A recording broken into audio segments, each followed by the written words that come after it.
Hello, my name is Shane Neal. Hello, my name is Clint Neal with the Neal & Neal team at Keller Williams Realty in the San Antonio surrounding areas. Today we're going to talk a little bit about a couple topics we're hearing, wiring fraud and homes for sale and rent scams on Craigslist and other websites.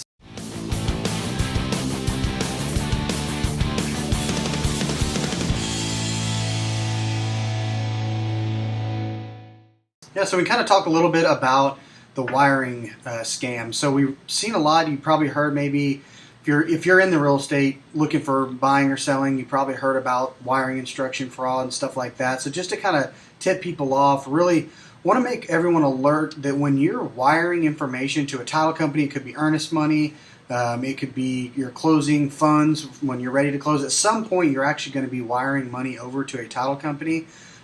If you are in fact doing that, you want to be very leery of suspicious emails. The scams that we're seeing are actually people that are plugging into the agent's email, the closing officer's email, and playing as them and essentially providing their own wiring instructions. So as soon as that money's hit their account, it's gone. I mean, that's kind of a step to prevent that is if you get a weird email like that, call that person. That one simple phone call to say, hey, did you send me this email with the wiring instructions? And they say yes, then you're good to go. But that's a good checks and balances to make sure you're not sending money. Even encrypted email. I mean, if people doing the wire instructions, an encrypted email is the best way to do it. But verify any email that looks suspicious to you from either your agent or the closing officer when you're working with wiring funds.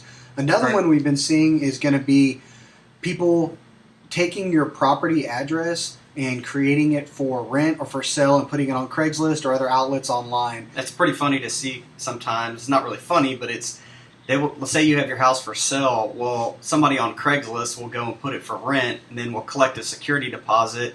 Then that person thinks they're renting the house. They come in and they're actually not doing that. So it's crazy what some of the people are doing out there, but just be very mindful of that kind of stuff. Even Google has what's called Google Alerts. You can actually put in your address, full name, and information. It scans all the internet stuff for any potential property address or something that matches your name and actually alerts you if something is online about your property. Again, that's Google Alerts. So that's a really cool tool to watch that. Yeah, this is just a couple of the topics that we're seeing kind of common being in the real estate industry. Just want to let y'all be aware of them. So if you have any other questions about that, let us know. And any other real estate needs as well. Buying or selling a home, we'd love the opportunity to help you out and guide you through that process and get you from A to B. Thanks so much for tuning in, and we'll see you soon. Thank you.